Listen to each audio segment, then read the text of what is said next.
The new set, Phantasmal Flames, comes out tomorrow on Pokemon TCG Live, and in today's video, I'm going to be looking at 12 brand new decks you can play from the new set. If you're looking to build any new decks, this video hopefully will help you out. Now, if, of course, you're new to the channel, make sure to subscribe down below, and if you enjoyed the video, leave a like and all that good stuff. I'd greatly appreciate it. And yeah, without further ado, let's get into it. There's another new Charizard in the format, and Charizard XCX is looking like it's going to be a very powerful deck. Now, it's got an attack that is 90 damage for each fire energy that you discard from your Pokemon, which is kind of crazy. That's a great multiplier. 90 times is insane. If you're discarding 3 energies, you're doing 270 damage. Now, one of the best ways to play it is going to be to combine it with the new Oricorio EX, which when you have a Mega Fire Pokemon in play, you can attach any amount of Fire Energy as you want from your hand to your benched Pokemon, which is really good. You can use Oricorio to build up energy on your bench, and then you discard them with the Mega Charizard X. Now, one of the most common ways this card is seen play in Japan right now is actually combining it with Charizard EX and Pidgeot EX. With Charizard EX, you get a bit of extra type coverage with a Dark Attacker. For Siscardi, you get access to Burning Darkness, and you get Charizard's own ability that can put Fire Energy onto your board for the Mega Charizard X. You can kind of see the synergy between the two, and this is a multi-stage 2 deck, so it is really good to have access to the Pidgeot to help you set up. You have the Oricorio still in the deck, which is very important to build up your board. You can kind of play like a hybrid approach to both the Charizard Burning Darkness deck and the Mega Charizard X. Also, the Mega Charizard X helps a lot against Cornerstone Ogerpon, which tends to be a bit of an issue for the Charizard deck. You just have a really good early game attacker that can do big damage, while you can clean up later on with Charizard and whatnot. I think this deck looks very good and is probably the best way to play Mega Charizard X. It has the best results in Japan right now. This Rotom deck is about to get a whole lot better, mainly because of the new Rotom EX, which allows you to put 2 tool cards on your Rotoms, which is really good because all the Rotoms have an attack that has 30 damage for each tool card in play. So when you bench all these Rotoms, you slap a bunch of tools on them with Rotom EX's ability, you're doing double the damage, and you can even stack tools, meaning you can have like double Brave Bangles, like a Max Bow Brave Bangle, double Defiance Band on your Rotom, and you get a little bit of type coverage. One thing I like about this deck is the fact that we have a Lightning attacker, a Grass attacker, a Fire attacker, and a Water attacker. The Water attacker could be good with some of the Fire decks that might pop up. Having the Grass Pokemon will be good against Charizard EX and Grimmsnarl and Mega Absol. And then the Lightning one's really good to have against Water Pokemon like Wellspring Ogerpon and Pidgeot EX. So you get some good type coverage here, and you get to do some decent damage. We do have to find ways to put energy into play, so we have the help of EXP Share, which is already a pretty good card to have in the deck. There's Crispin as a way to get energy in play. There's Mela. There is some extra energy acceleration cards within the deck. We do have to play a lot of tool cards. We want to make sure we have all the tools in play on our Rotom. Now, obviously, if your Rotom EX gets KO'd, you have to discard all the tools, which can be shaky. You can also maybe build this archetype with the Bronzong instead of just attacking with the Rotoms. So with the Rotoms, you get a lot more type coverage, which gives you more Oko potential in different scenarios, which I like a little bit more. But yeah, this deck looks good, and Tool Drop could finally be a playable deck. This Goldengo deck looks fire, and that's because this deck really gets to utilize a lot of the new fire cards alongside Goldengo EX. We're not playing Togekiss or the Rocks or anything like that. We're actually focusing on a more strict build around fire Pokemon that need a lot of fire energy to do big things. For example, we have this new 1-prize Sarah Ledge, which gives you a really good 1-prize attacker in the deck. For 1 fire energy, you do 220 damage. However, you have to discard 4 fire energy from your hand, but that's fine because Goldengo already is kind of playing like that anyways with the superior energy retrieval, so naturally it fits in the deck, gives you a good 1-prize attacker that actually one-shots a lot of Pokemon and can deal with Cornerstone Ogerpon all in one, which is quite nice. Also, you get to use the new Fire Breather Supporter card, which lets you search deck for 7 Fire Energy cards. That's like basically an eSearch Pro for Goldengo. So the Fire Breather Supporter works really well with not only the new Sarah Ledge, but also with Goldengo EX, because you can grab 7 fires out of nowhere for your Goldengo to do big damage and take a giant knockout, which I think is quite insane. So Fire Breather is a fantastic card within this deck. I think this deck looks really strong. You could also play the new 1-prize Moltres in the deck if you want as an extra attacker. Now, you're probably like, why not play the 1-prize Sarah Ledge with Sarah Ledge EX? Well, the synergy is kind of there, but at the same time, though, you have to play a lot of energy, and you're probably not playing the Solrock Lunatones if you're playing the 1-prize Sarah Ledge already with Sarah Ledge EX. I actually think, ironically, it just fits better with Goldengo itself. You can even slide in a Sarah Ledge EX if you want in this deck also to make it even stronger. But this looks really fun, and I really like the idea of playing Fire Breather with Goldengo's Make It Rain. I think Mega Lopunny EX is the most versatile new Mega Pokemon we've gotten, and that's because there's a lot of ways you can play it, but there's also a lot of decks you can put it in. I mean, I've been seeing it played in Charizard and Goldengo, and even other random stuff too, like Terra Box. But this deck definitely could play it by itself as a poison package. So basically, the Lopunny has an attack that when it moves from the bench to the active spot, for just a single colorless energy, you do 230 damage, which is quite crazy. Even your second attack is pretty good, as it does 160 damage and shreds through your opponent, meaning you have a great way to attack Crustle. Now, why not make the Lopunny do even more damage with the help of Binding Mochi, Perilous Jungle, and Brute Bonnet? I mean, with all these damage mods, you're almost doing like 300 plus damage with the Lopunny, all for just a single energy, which is quite crazy. The deck already plays heavy Genergy, and why not play the Genergy with the Lopunny, as that synergy is already right there. This Mega Lopunny Poison deck looks really strong and lets Lopunny hit some insane numbers for just one energy. I mean, you definitely want to get your hands on as many Mega Lopunnys as you can, as I think this card is going to be very playable, and it's going to be one of the best cards from the set for sure. So you definitely got to try to get yourself some Lopunnys, because man, is this card ever good. And the Poison build is definitely going to be the best way to play it, in my opinion. Or there's another build we're going to look at a little bit later in the video that might also be the best way to play Mega Lopunny. A one-price deck that I cannot wait to try out is the new Paldean Tauros, because it's got an attack that, for one fine energy, does 40 damage for each of your bench Tauros in play with damage counters on them. Now, here's the catch. You can have both a Paldean Tauros in play and a regular Tauros in play. You can have 8 Tauros cards in your deck, and if you combine this with the Stadium card Risky Ruins, whenever you bench a Tauros, they're taking 20 damage. On top of the fact, they're a fighting type, so the Paldean Tauros does this for 1 for 40, but you can also then combine it with Premium Power Pro to do even more damage. You can actually hit really high numbers with the Paldean Tauros, with the Premium Power Pro, the Risky Runes. You have Brave Bangle in there for some extra damage. Now, the deck doesn't really have room to play Soul Rock and Lunatone, however, because you're just kind of trying to keep it literally just Tauros. As you can see in this build here I got off Book. It's just strictly Tauros and stuff. But you can definitely try to fit in the Soul Rock Lunatone engine. It's just hard to do. You just got to play Risky Ruins and bench all the Tauros. You can hit really hard to do, like 200 plus damage super easily with all these cards combined, and this definitely makes for a pretty fun one-prizer deck that I cannot wait to try out, because, man, it's going to be fun. You definitely do not want to attack and mess with Mega Heracross EX. I think the best way to play it is going to be with Meganium, and some listeners in Japan do have it with Meganium, as it's just naturally the best partner for it. And Mega Heracross's attacks look pretty good, especially that first attack, which is one that might be pretty deadly for 2 Grass Energy, 1 Grass Energy with Meganium in play.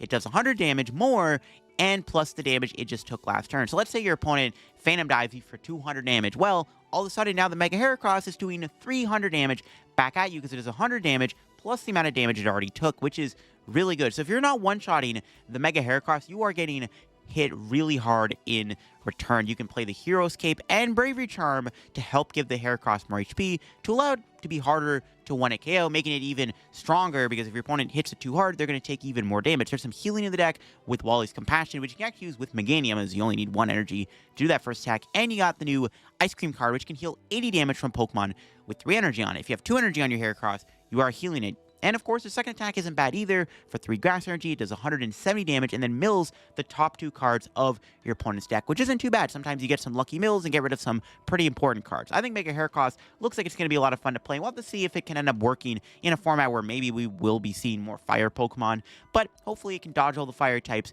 and be a pretty funny new tank deck. It's nice to have new grass types in the format, and Mega Heracross looks pretty sick. If you want to confuse your opponent, you definitely have to play MisMagius EX, and this deck has all the confusion cards in it. Of course, MisMagius EX has an ability that when it's in the active spot and your opponent switches a Pokemon into their active spot, that Pokemon immediately gets confused, which can be very good. And of course, we have the new Stadium card that states whenever your opponent evolves or de-evolves a Pokemon, they also get confused. And there's also the Bramble Gas, so when you play from your hand to evolve your Brambling, you can leave your opponent's active Pokemon confused. I mean, yeah, all the confusion cards in one deck minus the Monkey Dory. Now, MisMagius does have an attack, which for 2 Psychic Energy does like 150 damage, and you can draw cards until you have 6 in your hand. So you have a bit of a draw engine attack. The deck plays Heavy Judge too. Just trying to like spam hand interrupts now your opponent like this can be pretty good. I mean, putting your opponent to like 4 cards while confusing them can be very annoying for them to deal with, because of course they have a small hand and they have to make some pretty tight decisions on whether or not they even want to attack, because they are confused if they can't get out of confusion. The Blood Mirror Saloon is pretty cool too, because it does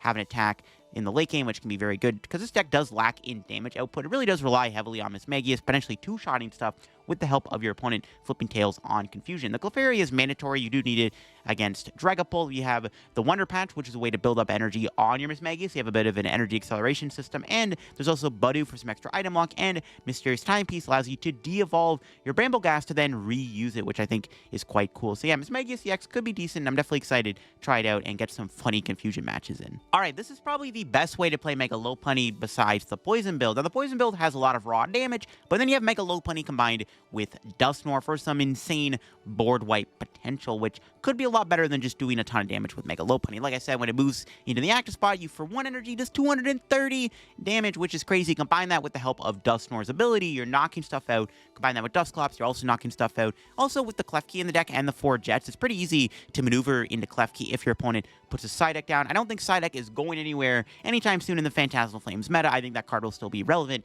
and this deck will be another Dusnoir deck to watch out for and play Psyduck in. So Klefki will help get rid of Psyduck. The deck plays a ton of switching cards already just because of how good the switches are with Mega Lopunny, which just combines really well with how good the Klefki actually is. The Mega Kangaskhan's are good for some extra draw in the deck to give yourself a bit of a draw engine. We got the Budu in there for some annoying item lock shenanigans alongside the Dusnoir is obviously the 4 Hilda to help find your Pokemon and your Jet Energy. The one thing that's interesting to me is actually the enriching energy in the deck as the Ace Spec. I mean, not Secret Box, not Prime Catcher, just enriched energy, which, I mean, that's pretty cool. Doesn't seem like a bad idea to get a little bit of extra draw. The deck could maybe play a Pheasantipity or something. Other than that, though, I think this Mega Lopunny Dusnoir deck looks really strong, and it could be the best way to play it besides the Poison build. I don't know, Dusnoir is just a very good card, and combining with a really good card like Lopunny just seems to fit really well. All right, now I want to talk about another really strong way to play Mega Charizard EX. That's going to be pairing it with Blaziken EX. Now, Blaziken EX, I think, is a very underrated card. There's a lot of ways you can build it, and, you know, we've been seeing it in play with, like, Mamoswine and Dragapult, but combine it with Charizard makes a lot of sense. His ability does synergize with Mega Charizard X's attack, and the deck can still use the normal Charizard EX in the deck as a dark attacker, which will help the Blaziken deck a lot. I just thought this deck looked really cool, and I wanted to highlight it. You get the 1-price Blaziken that can snipe 120 and 120. You get some new fire support here with the new Blowtorch card to help get rid of some stuff. We'll discard energy for your Blaziken's attack, and you also have Battle Coliseum and Town Store. The Battle Coliseum specifically being very, very good at stopping Monkey Dory and stuff. The Town Store is great to find your Power Glass, which synergizes really well with Mega Charizard X's attack. You can discard the energy on the active, Power Glass it, and then put the fire energy back on, use Blaziken's ability and attach return, and then boom, you're doing like 270 damage once again. And hey, you even still have the max belt for raw damage. The downside of this build is you're not playing Pidgeot in the deck, though who's stopping you putting a 1-1 Pidgeot in this deck, I'm just saying. But overall, yeah, Mega Charizard X with Blaziken looks pretty fun. You could maybe try to fit like an Oricorio EX in the deck if you really wanted to also. But yeah, this looks pretty cool, and I'm definitely excited to try out Mega Charizard with Blaziken EX. All these different fire energy acceleration cards look pretty cool. Hey, maybe we'll try Mega Charizard X with Emboar at some point. Probably not going to be as good as Oricorio, but, you know, it'll be cool to try out. Still, Blaziken EX I think is underrated, and I wanted to highlight this deck. Empoleon EX is one beefy Pokemon, and that's because of how strong its ability is and its attack is. It does 170 damage. However, then it takes 60 less damage from attacks, which is pretty good considering it already has a lot of HP, and it's got an ability that prevents it from taking any effects of attacks, meaning that you can't get confused by Monkey Dory, and you can't get Phantom Dived when you're on the bench. You also just kind of can't get poisoned or paralyzed, which is kind of cool too. So the Empoleon is quite a tank alongside the effect of its attack, making it take less damage. And of course, it is a metal type, and there's some decent energy acceleration cards. You can pair it with Metang, or you can play it with Steven's Metagross EX as a way to build it up. I mean, Empoleon being a metal type evolution Pokemon is perfect because, of course, we have Genesect EX, which can easily find you your metal Pokemon to get them out into play a lot quicker. And with the Monkey Dories in the deck, you have a little bit of extra healing with your Empoleon and a little bit of extra damage output. The Hero's Cape makes your Empoleon X a little bit tankier too, which I do quite like, making it harder to knock out, making it just a big machine. I think the Monkey Dories are going to be mandatory. Just, again, that extra damage does go a long ways. Empoleon's biggest downside, despite all the tank it has, it doesn't really do a lot of damage. And of course, you combine that with Adrenal Brain, then boom, you got some damage. You got metal energy acceleration with the Metagross, and you got the Mega Mawile on the deck as a nice late game attacker once you've done your Empoleon shenanigans. So yeah, I think this deck looks pretty strong, and I definitely cannot wait to try out Empoleon X. I think the card is pretty good, and it is one tanky Pokemon. All right, the round deck just got a whole lot stronger because we have yet another round card added into the mix with the new Wigglytuff. Now we have 4 round cards we can play in one deck. Now, I think Wigglytuff does 40 damage for each round Pokemon in play, which is nice. I still think you're going to want to use Seismitoad that does 70 damage for each round Pokemon in play, because you can have your Timples, your Palpitoads, your Seismitoads with round, and now you can have Wigglytuff added into the mix for even more damage output. And it just also helps with your consistency. Like, let's say you prize a Timepole or something, and now we have the Wigglytuff to replace the Timpole, which is quite cool. And Seismitoad just does the most amount of damage. It has the most OHKO potential, which is why I think you want to play it. This deck actually looks really strong with the addition of cards like Dawn, which is a fantastic supporter card for a deck like Round. I mean, Dawn's fine. You Timpole, Palpitoad, and Seismitoad, or Timpole, Seismitoad, Wigglytuff. On top of that, we still have Hilda, Ignition, and Reversal Energy in the format as our way of getting energy onto our Seismitoad and our Wigglytuff. The deck might be lacking a Drongin, but with all these supporters in the deck, I think you're fairly consistent, especially because Seismitoad hits really hard and definitely is taking bigger one-shots now. You're reaching higher KOs on Mega Evolutions thanks to Wigglytuff, and you don't have to play Max Belt anymore because now we have the Wigglytuff for that extra bit of damage Seismitoad needs, which I think is quite awesome, and I cannot wait to revisit round with Wigglytuff. Finally, Mega Sharpedo EX. Now, we already got the Toxicity out, which is why I didn't really include any Toxicity decks in this video, because, like, it's already out. People have already done videos and made decks on Toxicity, so the only one missing was Mega Sharpedo, which we did not get yet. So Mega Sharpedo is an entirely new archetype coming out of Phantasmal Flames, and man, this deck actually looks pretty legit. Mega Sharpedo has two great attacks. The first attack for a Dark Energy does 70 damage, and then lets you draw 2 cards. It's a great attack that lets you knock out little Pokemon while also drawing cards to keep building up your hand. And then its second attack, if it has any damage on it, lets it do 270 damage, which hits like a truck. Combine that with Monkey Dory's Adrenabrain, and you got yourself some pretty good damage output. And the Sharpedo Toxicity deck has actually been performing pretty good in Japan. It hasn't really been using any other like tricks or anything. No Mega Gengar has really been seen in the deck. Mega Absol maybe could still be good in here, but overall Mega Sharpedo is your main attacker, and it hits really hard. And yeah, this is debatably the best way to play Toxicity. When we do get the Sharpedo, it's going to be the best way to play the deck for sure, because Toxicity is really good. We've seen it work with Mega Absol, we've seen it work with Gengar, and all kinds of other attackers, but yeah, Sharpedo definitely seems like the best home for it because it does the biggest damage possible. You can probably toy around with the spec of choice, maybe like Max Belt or Secret Box, could be pretty good in the deck too.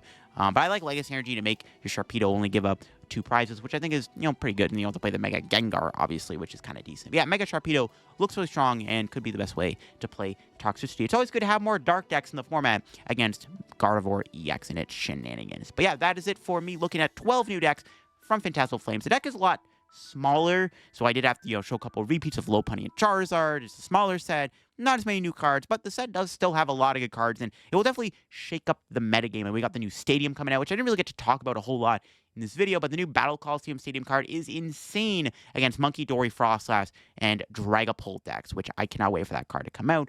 And yeah, this set looks really fun. Can't wait to play it tomorrow on live. I'm going to be in Vegas. I'm actually going to be making a lot of my videos in my hotel room, which I'm excited for. I haven't really done that before, so I think it'll be cool. A bit of a different backdrop for tomorrow's, or Friday's video, I should say. But I'm excited nonetheless. Let me know what deck you're most looking forward to playing from Phantasmal Flames in the comments below. If you're new to the channel, subscribe down below and all the good stuff, and I'll catch y'all later. Bye-bye.